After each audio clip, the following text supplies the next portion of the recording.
What's up, my fellow night owls? It is daylight savings day time. So it would usually be 10:20 right now, but it's 11:20. So I figured there might be other people awake, not doing anything yet. And there's actually some very interesting things going on right now. I don't know if anyone's checked the news or anything, but it's very interesting. So, first off, I need to get in the habit of doing this. So, again, today's Sunday, March 8th, at least for another about 40 minutes it is. If you haven't yet, please like and subscribe on YouTube, just at James Ellers. And on the note of YouTube, I'm trying to figure out exactly the best content, the best way to go about, putting stuff out there. Obviously, I'm a huge Andrew Yang fan. I ran for Congress, so the political side is something I'm working a lot on and I have a lot of passion about. I'm also trying to see what other things I can incorporate, right? So it's not just a one-dimensional channel, one-dimensional thing.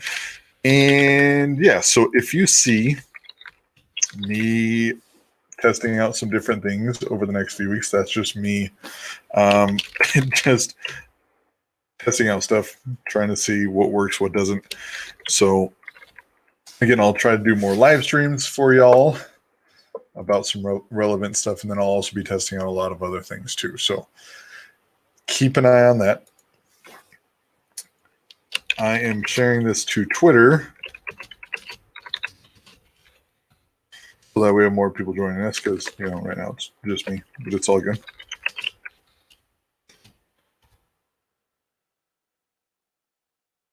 Yeah, it's the next couple of days should be very interesting.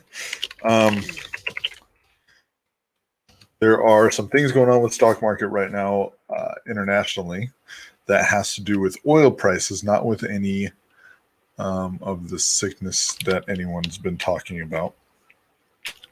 That might be part of it, but honestly, it's more of a apparently there was supposed to be a trade deal with Saudi Arabia and Russia with oil, and for whatever reason, it didn't go through. And oil has dropped 31% overnight, basically. So they're saying it's the largest drop in oil prices since almost 30 years. I think over 30 years. So let me share my screen. So it dropped 30%, which is pretty substantial, right?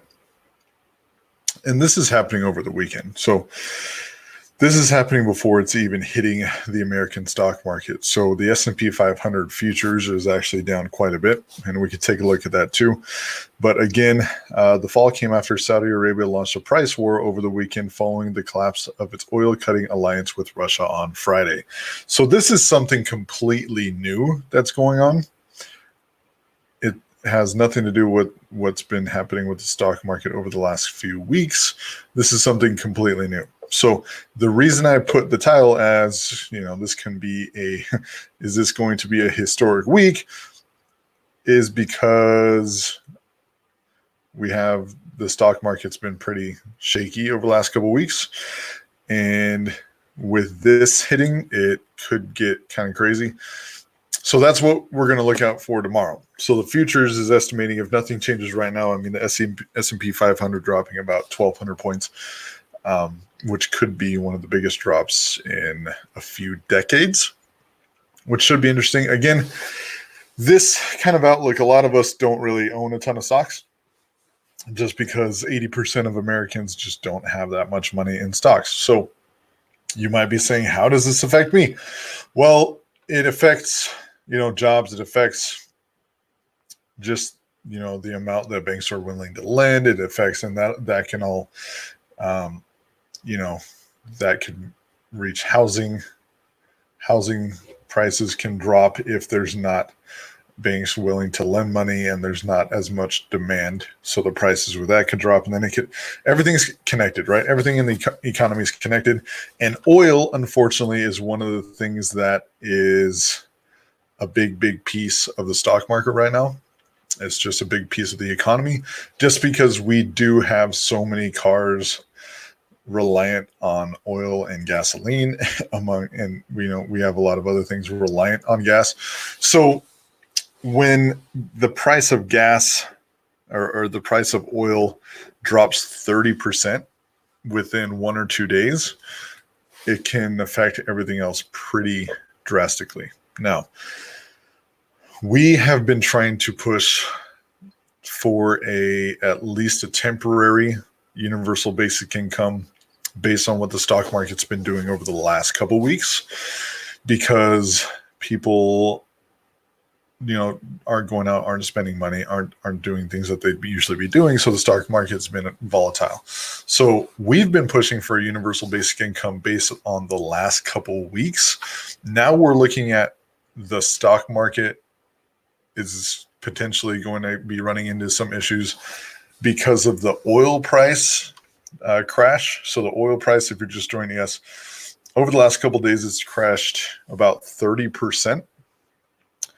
And it says the fall came after Saudi Arabia launched a price war over the weekend following the collapse of its oil cutting alliance with Russia on Friday. So this is completely separate from what has been going on with the stock market over the last couple of weeks. This is specific to oil.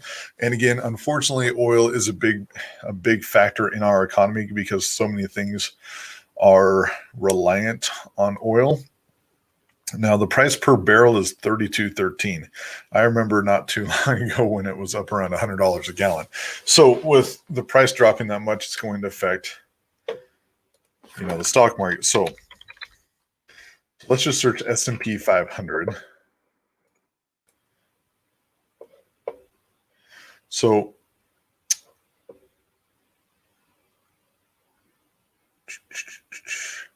trying to see S&P 500 futures, because obviously the price right now of the S&P 500 isn't going to reflect any of this because the S&P 500 is not open right now until the morning.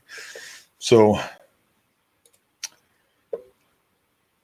S&P 500 futures shedding nearly 5%.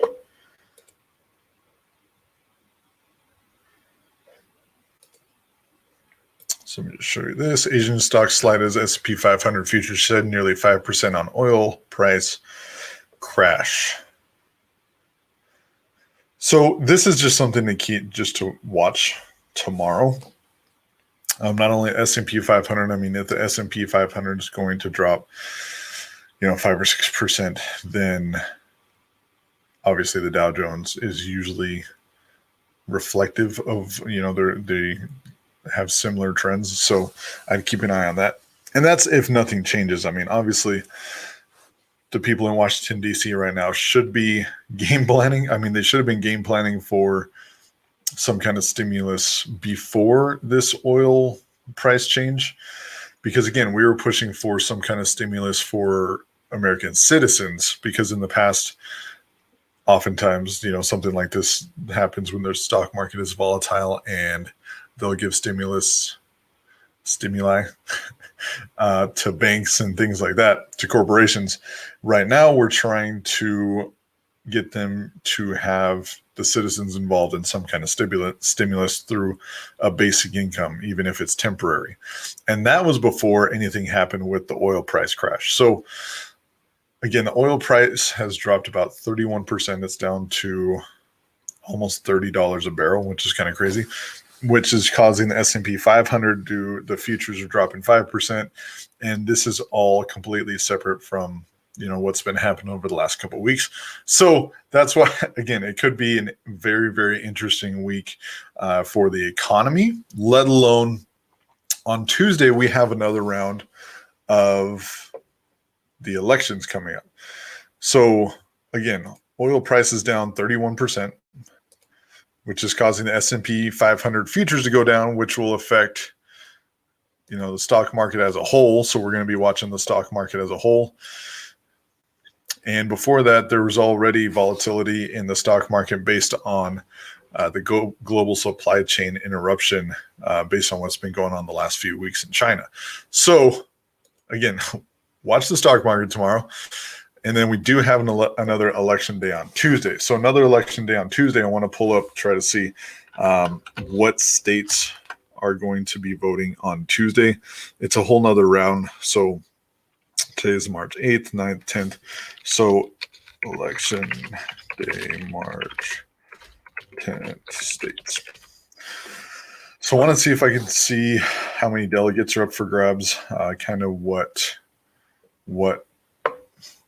people are predicting on Tuesday, because honestly, I haven't been following it too much. Again, Super Tuesday was just this past week. It seems like it's been a while ago, right? But it just passed. So I've still been recovering. Because if you don't know, I was on the ballot for Congress, so that's what I've been working on. And I'm still recovering from that. So again, this whole YouTube channel, like I'm working on building it out. Any suggestions are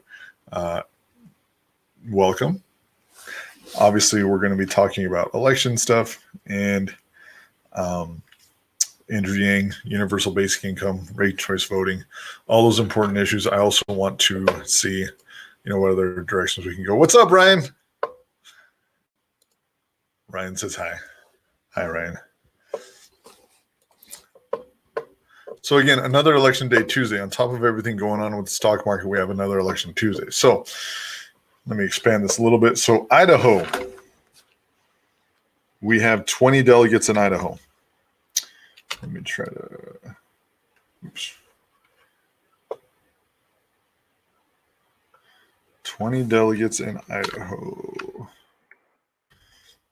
Michigan, 125 delegates in Michigan. That's pretty crazy. So that's one thing I've seen a lot going on with, hey, if you're in Michigan, make sure everybody gets out to vote. Because 125 votes right now in Michigan, delegates right now in Michigan, it's huge. Mississippi, 36 votes. Missouri, 68 delegates. I keep saying votes, I mean delegates. North Dakota, 14 delegates. Washington, 89 delegates. So it looks like 1, 2, 3, 4, 5, 6 states. So 6 states on Tuesday. And it looks like Michigan is the big one with 125 delegates. So that it's between Biden and Bernie, and it's still really, really close. So whatever happens on Tuesday, it'll either, I don't know, Biden could go out to a stronger lead. Bernie can catch up. I'll try to see if I can find some polls, because this will be interesting. Well, let's see. So let's start with Idaho. So Idaho says Sanders has performed well in other northwestern states, including Colorado and Utah. But with 1,991 delegates needed to clinch the Democratic nomination, Idaho is not likely to play a major role in deciding who gets to face Donald Trump in November. So that is Idaho. Michigan. Michigan is the largest available prize for candidates on March 10th. Sanders' 2016 win in Michigan helped him extend his primary battle against Hillary Clinton, but Biden's Super Tuesday win in nearby Minnesota may be a positive indicator for the former vice president. So this article is not really saying anything. They're saying, hey, it could go either way. And the Mississippi, Missouri could go either way. That's very interesting. So let me see if I can find something else to go over this, because this article told us which states and how many delegates, but besides that, it hasn't really taught us anything else. So let me see if I could find some other news. So this is Tuesday, so it's in 2 days. Basically, almost 1 day, basically, right? Super Tuesday, Michigan, Super Tuesday aftermath. I guess I could show you what I'm looking through. Elizabeth Warren out. Elizabeth Warren still hasn't endorsed anyone. So that's basically what I wanted to go over, honestly. So again, we have Tuesday is another election day. there's another six. I can't talk. 6 states voting on Tuesday, which will either it can close the gap for Bernie. Honestly, if Bernie does really well, he could pull ahead. Or if Biden, even if here's the thing, if Biden and Bernie just do the same, then time's running out for Bernie to catch up. Bernie needs to close the gap, and he needs to close the gap fast, because if voters just see that Biden's going to run away with it, then Bernie's base is going to get what's the right word? De-energized. They're not going to come out in strong force. So that's Tuesday, and the whole thing with the oil price, that's what I'm going to be watching tomorrow, because that's really interesting. Wagner, what's up, Wagner?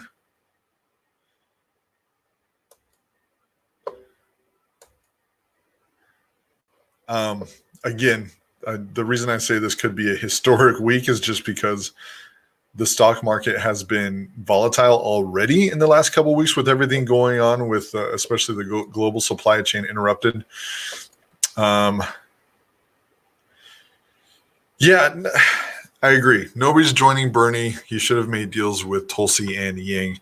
And that's the thing that's frustrating most of us, right? Is that they're not coming to us and saying, hey, you're right. We think a federal jobs guarantee isn't the greatest thing. We should replace it with a universal basic income, which would have gone a huge way, right? Instead, they're just saying, like, hey, we're entitled to your votes. Your guy dropped out, so you need to vote for us, without really extending an olive branch in any way, which is really frustrating, because it would seem like universal basic income would be right up Bernie's alley, right? The other thing that's going on with Bernie is he's still not sticking up for people that are being screwed by the DNC. So Tulsi is being, up to this point, is being blocked out of the next debate, even though she qualified based on prior criteria. And Bernie's just quiet. And he did the same thing with Yang, right? When Yang was having similar issues with the DNC and their debates, Bernie was completely quiet. So I think a lot of the frustration with Bernie is that he's supposed to be the anti-establishment candidate. He's supposed to be the non-corruption candidate. But I feel like his actions aren't lining up with his ideals, right? Yeah, they haven't done the math on the federal jobs guarantee and the $15 minimum wage. I mean, the minimum wage is such bullshit anyways, because in states like California, like $15 minimum wage won't do anything. Like the minimum wage in California is already supposed to go up to $15 within the next few years, and the cost of living is so high that it doesn't make sense anyways. And then the federal jobs guarantee, the main issue is like, hey, automation is getting rid of jobs, so we don't need people doing these things. So if you're going to say, hey, there's a federal jobs guarantee, then it's also guaranteeing you to have a bullshit job that is completely meaningless, which won't help with depression and won't help with people being happy and fulfilled or anything like that. It's literally like, hey, it's basically slave labor, right? It's basically like, hey, go sweep this porch of this random ass federal building, and that's your job for the rest of your life. Like, you can't move up a ladder. You're just going to have minimum wage, and, but we think that it's a good idea. So federal jobs guarantee is complete bullshit. And that's the frustration with Bernie. I feel like a lot of his policies are 20 years old. Like they haven't evolved over time, if that makes sense. And for whatever reason, they're just inflexible. What do you think of the idea that Bernie won't do UBI because he already has $60 trillion plan already? That's a good point. And he should be able to, within the $60 trillion plan, right? The Green New Deal is where the federal jobs guarantee is. Now, technically, they could just take that part out and replace it with UBI, and it should be more efficient. Because if you look at just the overall cost of paying people that much to work a federal job, In addition to the administration, I think somebody told me the administration costs are like $3 out of every $10 you'd be spending on the wages. So it increases the cost about 30% anyways. So technically they should be able to just replace it, right? If you take the federal jobs guarantee out, replace it with UBI, it should be more it should make more sense, right? But again, it goes back to Bernie's camp not being flexible on anything, like not saying, hey, like any change is better. Like no, healthcare has to be Medicare for all or nothing. It has to be the Green New Deal or nothing. And you know what I mean? It's an all or nothing plan. And I think that's what frustrates me with them. It's all or nothing, right? It's all or nothing. They don't want incremental change. They're just going through these crazy ass plans that they probably won't get past. This is my frustration. Yeah, and everybody, like the people that disagreed with UBI in the past are starting to come around with UBI, especially what has been going on with the stock market in the last couple of weeks and the talk of a stimulus. UBI, I feel like, is being considered as a stimulus, not only to get more money back in the economy, but like Trump needs to get more popularity if the economy is going to tank. Like he needs to get the people on his side, and a UBI might just be a way for him to do that. Yeah, and I think you're right. Bernie's probably just an inflexible old guy now. It's very true. It's frustrating because the progressive side of the Democratic Party are supposed to be the side of the new ideas and the forward thinkers and the part of the party that cared about people most, you know what I mean? And all these things. And that's what frustrates me so much about it is that they brand themselves so much based on those things. But when it comes to the actual policy and the outreach to other potential voters, it doesn't show it. Like, hey, Medicare for all is going to be really hard to pass and we need more people on board, but we're not going to change it at all. We're not going to change our mindset. Same thing with the federal jobs guarantee or the Green New Deal. Honestly, the Green New Deal, it's the branding in it isn't going to allow people from both sides of the aisle to really go for it. I mean, imagine a Republican congressman or senator that supports the Green New Deal. It's just been branded this crazy ass thing. $60 trillion it's not doable. You know what I mean? So that's the frustration because I'm all for like clean energy, right? Like I sell solar for a living. I'm all for clean energy. I'm all for getting away from fossil fuels and not relying on things like that. Like we need those things, but there's not even nuclear in the Green New Deal. Like I need to do a whole nother video about nuclear with thorium so we can get more of a grasp on that piece. And just, again, the federal jobs guarantee doesn't make sense in a day and age where you don't need people doing as many jobs. Like we need to decrease the work week. We need to increase how much people are making and how much people are fulfilled. Yes, we need universal health care, but we're not like, here's the frustration. Most people just want lower priced health care, right? We want it affordable. We don't, if it's going to be impossible, nearly impossible to get Medicare for all through, just pass something that will make like healthcare prices doable, right? Make it so that you're not going to go broke just paying for healthcare. Same thing with, federal jobs guarantee, Green New Deal. If you're just going to propose plans that aren't actually going to make a difference or ever get implement them, what the hell is the point of introducing these plans if they're never going to get in? Like Barack Obama had a super majority. So he had the Senate and the House, and it still took him 3 years to pass the Affordable Care Act. And the Affordable Care Act, when compared to Medicare for all, is nothing. Right? So if you look at Medicare for all and the Green New Deal, the main thing that they're proposing it's like you don't even know if you're going to have a super majority. Like, it's very likely that you won't have the Senate, maybe the House, depending on how that goes. I have no idea how that's going to go, but the likelihood of you having a super majority is very slim. And you want to pass these crazy things where we look at like Andrew Yang's policies, things that are very, very doable and that everybody can get on board because they have appeal from both sides of the aisle. Like universal basic income should be implemented. Again, he got the conversation started and it's becoming more appealing to everyone, especially when people can't go to work, right? And especially, and that was the last 2 or 3 weeks, right?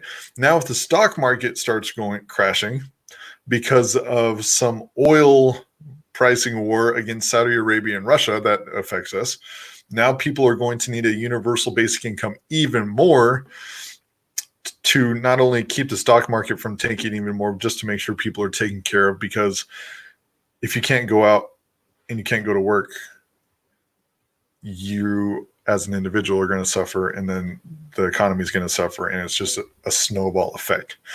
So that's something that Heidi and I are going to talk about tomorrow on her channel. If you're familiar with Veterans for Yang or Yang Vets, she's at Yang Vets on Twitter, Heidi. That's something we're going to talk about tomorrow. Just do a whole video on it. Is a stimulus. Part of the stimulus for everything that's been going on is a universal basic income. And again, we decided to do that video before the oil prices started tanking. Now, again, they could change something by the morning and they could adjust interest rates. But again, interest rates are too low anyways. Like here's my frustration with Donald Trump's economy. So when the stock market's at an all-time high, when the stock market's high, you're supposed to raise interest rates incrementally higher to even out with how high the stock market is. And then when the stock market starts to tank for some reason, then you have the ability to lower interest rates to kind of offset it. What they have been doing is anytime the stock market has hesitated since Donald Trump's been in office, they've lowered interest rates. So it's still been at like an all-time high, but to keep this artificial inflation of the stock market, because that's his whole claim to a successful presidency, they've been lowering interest rates so they can maintain this, idea of it's a great economy. But when you have an all-time stock market that's at an all-time high and interest rates that are really low, hopefully this is making sense. When the stock market starts to tank, you can't lower the interest rates anymore to offset the stock market tanking. So what we're going to see is if the stock market tanks, they can't lower interest rates a whole lot to offset it, which makes it so there's no breaks, if that makes sense, on the stock market. So interest rates are supposed to be there as a lever just in case, when things start going bad, they can slow it down. But over the last few years, they've just wanted to inflate the numbers of the stock market. So they've been lowering the interest rates just to be like, hey, look, it's great, even though it's not. And then companies are also doing stock buybacks and everything to inflate their stock prices anyway. So now we have the stock market was already a clusterfuck before any of this, before the last couple of weeks, right? So you have what's been going on in the last couple of weeks. And then over the last 2 days, the oil prices are dropping. So now our stock prices are going down and the interest rates are already low. So we don't have that lever to offset the stock market. So that's my concern and my interest in it, because I'm very interested to see if and how they plan to either offer a stimulus or offset it. And that's where UBI really comes into play, right? It's like, hey, you guys can't lower the interest rates that much. So how about we do a basic income, right? Get money into the economy that way, provide help to Americans. And it would be a very, very good it'd be very good for universal basic income in the long term if we use that as a way to offset everything that's going on in the economy right now. And that's what we are trying to influence is say, hey, we need a basic income stimulus. We need and this is something we should probably come up with like a hashtag and try to trend it. Like a people's stimulus, something like that over the next couple days, because it's going to need it. And Congress and the Senate should be looking at relief plans, economic relief plans, in addition to other things to offset what's going on in the stock market right now. So part of their relief plans, part of their stimulus packages, there should be support for people, not just corporations. And that will be very interesting to see if they historically, the bailouts have only gone to corporations, right? Like in 2008, they gave the banks $4 trillion to bail them out.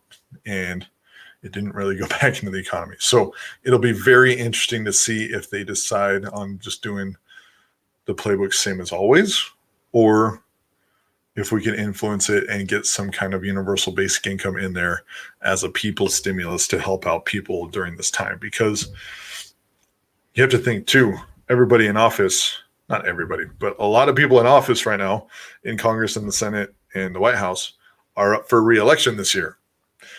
And the elections are heating up, and they need things like an economy crashing along with everything else that's going on is very, very bad for people in office, right? Like, y'all just fucked everything up really bad during election year.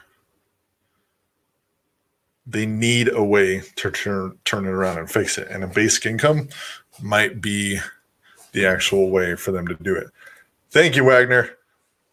I'm trying to diversify, but so that's our goal. So again, as a whole group, this isn't something we've isn't widespread talk yet. It's among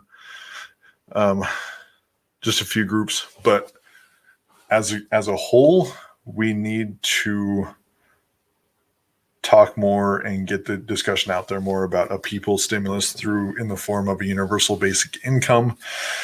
We can't really be very rigid because people have said like, okay, but isn't that going to take attention away from Andrew Yang if we're wanting Republicans and Trump to help with the UBI? Like, we can't be super rigid with our policies. That's kind of what's happening with the Bernie camp right now, is they're being very rigid with their policies and they're turning people away.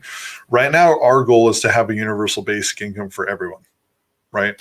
And right now, if people are forced to stay home, and now there's also oil that's going to, like, oil hasn't dropped as much since like 1990. Right? If you're just joining us, oil has gone down over the last 2 days, over the weekend, about 31% because of some pricing war against Saudi Arabia and Russia. So, and that hasn't even hit our stock markets yet. Everything that's going on in our stock markets is due to some, the other thing that's been going on. And so you look at how the stock market, how volatile it's been in the last couple of weeks, and then you add in, hey, oil prices have dropped 31%. Because everything in the economy is related, and oil is a huge piece of that. So the S&P is projected to drop. Let me see if I can pull it. Let me see if I can circle back around, because so if you're looking at it, you Google S&P 500 futures, because the reality is the stock market. I mean, there's stock markets around the world, right? The Nikkei index is going on right now as we speak in Asia.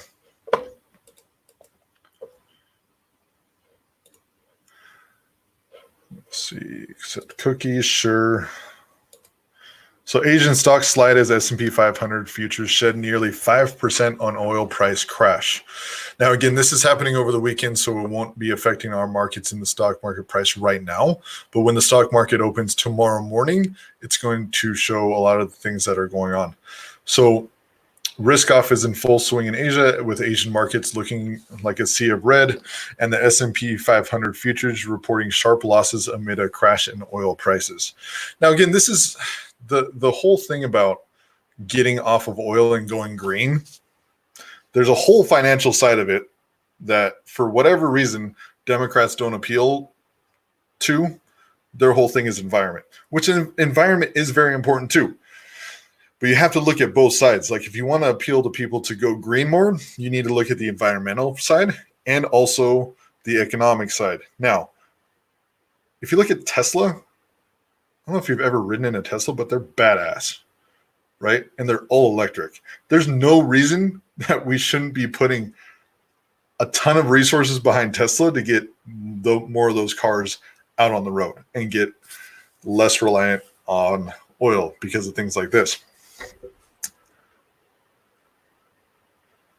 I'm just scanning through this to see, it's a lot of just finance talk.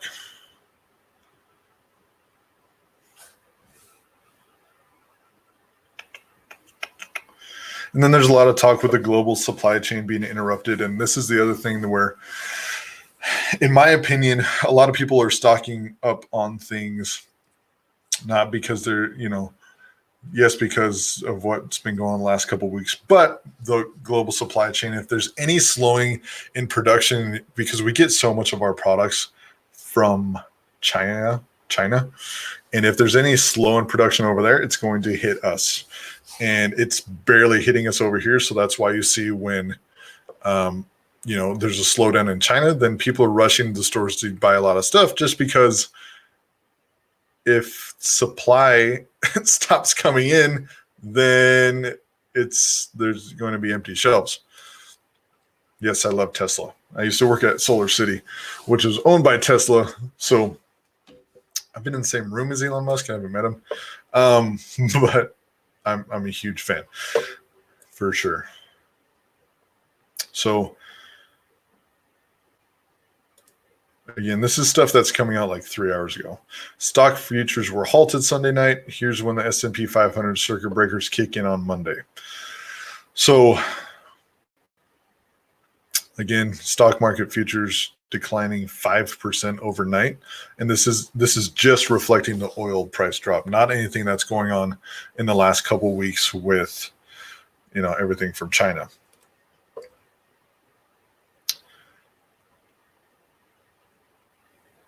Halted. Oh, shit. So they completely stopped the trading of the S&P 500 stocks. So you see this line right here, the flat line, they stopped the trading. So it was dropping so fast that they just stopped the futures trading. So everything we're talking about right now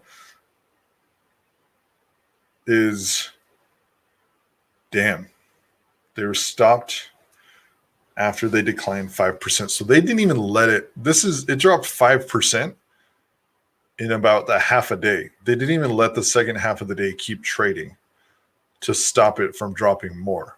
Oh shit.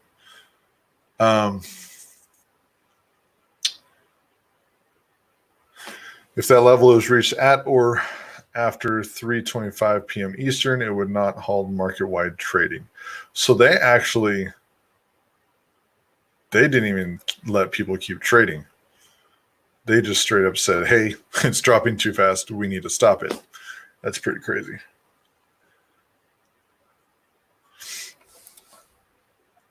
All right. So apparently there's different, they call them circuit breakers. So if you're familiar with a house has your circuit, your breaker box on the outside of the house to prevent surges going through your house and, damaging it. So if something flips the breaker turns off and no more power goes through that circuit. Now, again, I'm just reading. I don't know this off the top of my head. I'm just reading it with the stocks, but stock markets have similar quote unquote circuit breakers that if stocks are falling at too crazy of a rate, they'll actually just stop it to prevent it from dropping further. So this is what happened today with the S&P 500 futures. They stopped after 4 hours. The last 4 hours of trading, they didn't even trade because it was dropping too fast. Now level 2, now the next threshold is 13%. A decline in the S&P 500 by that much would similarly result in a 15-minute halt.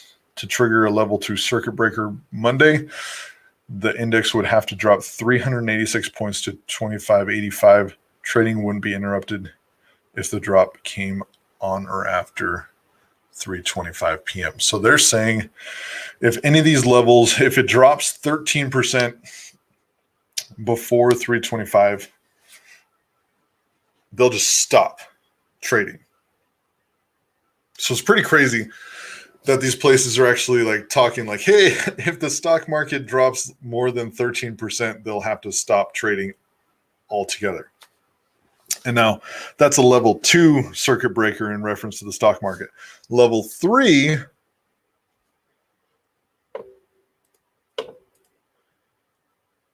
it takes a 20% drop in the S&P 500 to trigger a level 3 circuit breaker. If this happens at any point in the trading day, market-wide trading is halted for the remainder of the day. So apparently these are built into the stock market. So tomorrow, like this story was published 3 hours ago. So they're literally setting us up like, hey, the stock market's been kind of crazy today. They had to stop the trading of the S&P 500 futures because it dropped more than 5%. Tomorrow, if it drops these high amounts, trading can just stop altogether. So hypothetically, if the S&P 500 dropped 20% within an hour tomorrow, they would stop all trading for the rest of the day.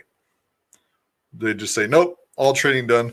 Similar to what we're seeing up here, where it dropped 5% in 4 hours, and they just stopped trading the rest of the day. That's what that flat line is. They just stopped trading. So one of these quote unquote circuit breakers has already been set off for the S&P 500 futures. So Barron's, who wrote this article, is just saying, hey, circuit breakers have already been set off in reference to the stock market because of this oil sell-off between Saudi Arabia and Russia. And by the way, it can happen still if the stock market breaks 13%, would result in a 15-minute halt. 20% would stop trading for the rest of the day, which is interesting. So one of the reasons, again, the reason I put the title of this video is, are we in for a historic week? Because I haven't really seen something like this in my adult life, where they're just saying, hey, we had to stop trading altogether of S&P 500 futures. And tomorrow, when trading resumes, if it gets to these levels of a sell-off, then trading will be halted altogether. Now, obviously, you would think, right? Obviously, the people in Washington are looking at this right now. Hopefully, the people in office are saying, hey, we can prevent this craziness by doing this, this, and this, right? Hopefully. And that's one of the concerns with the current administration. If you didn't see, Ben Carson was trending today because they asked him about a plan with one of these cruise ships that was coming in, and he was just like, no, we don't really have a plan. So hopefully this is something else where they definitely should be looking at this. Like, if I can see this and I'm just a random ass guy in California, they should be looking at this. S&P 500 dropping 5% over 4 hours. So they had to stop trading altogether for the last 4 hours. And if they're looking at this saying, we need to prevent that from happening in the stock market overall tomorrow, hopefully they're putting things in place to prevent this, right? And again, the stock market's been volatile anyways because of everything that's been going on the last couple of weeks. But then you have oil prices drop 31% basically overnight due to some pricing war with Saudi Arabia and Russia. And now they're saying like, hey, there are things called circuit breakers in the stock market, and they're put in place to prevent catastrophic drops. And just a heads up for the next couple days. Like that's the way I interpret it. Again, I could be kind of blowing it out of proportion. But when they had to halt S&P 500 trading, futures trading, because of it was dropping too fast, I take it as a sign like, hey, here's a heads up for what might be happening, right? So again, I just wanted to bring it to everyone's attention. I appreciate everybody checking in. This is something I'm going to be watching tomorrow. So again, tomorrow I would keep an eye on the stock market because hopefully they do things to prevent a huge drop. Not just like, hey, let's wait for it to drop 20% and stop trading. Like prevent it from getting to that point, right? And then after tomorrow, we have another election day Tuesday, which should be interesting. So it'll be an interesting week, to say the least. And I don't know when the next Democratic debate is. I'm not really super interested in it if it's just Biden and Bernie, because they're just going to be yelling at each other. And they are blocking Tulsi from even getting in it, which is stupid. Apparently, Bernie stood up for some random guy in the last election that should have been in it, and he's not saying shit this time. So, okay. Wagner says it's the 15th, so Wagner's right. He's always right. The 15th, so later in the week. So, again, very interesting week. It's in Phoenix. All right. It's pretty close. But yeah, we need to, so please, amongst your peers, we need to have a discussion about a proposed universal basic income for the economy right now, especially if the stock market continues to drop. This is something we've been talking about just with the stuff going on the last couple of weeks, with a lot of people not being able to go to work and business just coming to a complete halt, and us needing a stimulus to the people, not just to the corporations. So please have that discussion amongst your peers. If possible, we should probably get something trending, like a people stimulus, hashtag people stimulus, or hashtag UBI stimulus. I don't know. Like, we need to have that discussion and figure that out, because not only is it super necessary right now, right? It is also a good way to get UBI out there in a very practical way to show like, hey, it works, for everybody to see both sides of the aisle. And just honestly, stimuli need to be going to the people versus corporations, especially after 2008 giving banks $4 trillion and it just turns around to executives giving themselves huge bonuses. It's bullshit. So the discussion needs to be, hey, if there's any plan for a stimulus package or any plan for just any kind of help because of what's going on, the people need to be included. And it's pretty common sense, right? It's not asking too much. It's not something that's unreasonable, and it's very common sense. Like, hey, whatever stimulus package you're putting together, let's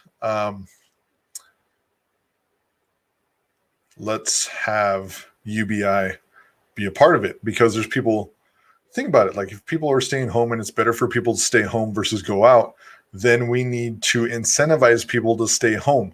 Because if they don't have incentives to stay home and they have to work and make money to pay bills, they're going to go out and work to have money to pay bills, which is going to make the situation worse. So having UBI be part of the stimulus. It's late. I'm sorry. Discussion is very necessary and it's very common sense. And it's something we need to push for people on all sides of the aisle. We aren't going to become one of these super rigid groups that isn't open to talking about these new ideas with all people, because that's exactly what's happening to Bernie's camp, and they might not recover from it because they're so rigid. So that's something, please have the discussion with your groups. They were talking about a stimulus in Korea and Japan. And it's like, this is a stimulus is something we were talking about even before everything that's going on with oil right now. Like, oil drops 30% overnight on top of everything that's going on. It's fucking crazy. Like, I'm very, very, very interested to see what the stock market does tomorrow. And I could just be blowing it up. I could just be looking at these things and being like, I could be missing something. But when finance news sites start trying to explain to people what circuit breakers are, and like, hey, if the stock market drops 20% tomorrow at any point, they're just going to stop trading, my ears perk up, right? I'd rather read about it and be informed, and then the worst doesn't happen, versus all of a sudden the stock drops tomorrow and out of nowhere and you'd be like, what the holy hell, right? So again, back to actionable things. I think we need to figure out a trend, something to trend over the next couple of days. UBI stimulus or people stimulus or both. Talk about it with your groups. I follow and I help the trends, but I haven't really started any. So that can be something we figure out and start. But again, I think it's needed. It's common sense. It's something that would help everyone. Like, I don't see any negatives about there being a stimulus in the form of a basic income until whatever's going on passes, right? Especially for the people in office that are trying to get reelected. Like, why in the hell wouldn't you? Why are you going to bail out corporations when the corporations don't vote? Although, they can buy elections, but you know what I mean? Like, if you're trying to get voters on your side, give the voters a stimulus. I don't understand why you wouldn't give the voters a stimulus. It makes complete sense. It's completely doable. And it's probably cheaper than giving corporations a stimulus. Let's be honest. Like, $4 trillion in 2008 is nuts. So that's my rant for tonight. I went on for almost an hour. So again, just to wrap it up, oil price crashes 31% overnight. S&P 500 futures drops 5% in 4 hours, which makes them stop trading. Like, S&P 500 futures only traded half the day, and they're down 5%. So they prevented it from dropping even more. And with everything that's been going on in the last couple of weeks, on top of the oil price drop, which we will see how that turns out tomorrow, right? We need, if Congress and the Senate and the White House are putting together any kind of stimulus package, which they should be. If they're not, that's a completely other, that's a complete other problem. But they should be putting together some kind of stimulus package. In that package, there needs to be some sort of UBI directly to the people to help stimulate the economy from the ground up. Now, again, tomorrow, I will be on with Heidi on Heidi's channel, Yang Vets, if you're familiar with her. We'll be on around 6:00 p.m. tomorrow Pacific time, talking about a basic income stimulus based on everything that's going on. And this is before the oil price drop. Like, we decided to do that video before I saw everything with the oil price. So that'll be a whole nother part of it that we need. But again, in your circles, with the people you talk to on the regular about universal basic income and the Yang Gang, please bring up a stimulus, a people stimulus, or a UBI stimulus tied to everything that's going on, potential hashtags that we can do, and then just more outreach we can do for it, because it's completely necessary. So thank you for joining me at midnight Pacific time. I appreciate it. Hopefully it's been good. And we will see what goes on tomorrow with the stock market. And then we will also see what goes on Tuesday with the election. If you haven't yet, please subscribe. James Ellers on Twitter. Please subscribe. On YouTube, sorry. It's late. Don't judge me. On Twitter, it's at Ellers. And if you haven't listened to the Ford United podcast yet, it's down here. Down here. See? We have 5 or 6 episodes out already. We talked to Yang Gang just about their experiences, everything. Thank you, Ryan, for tuning in.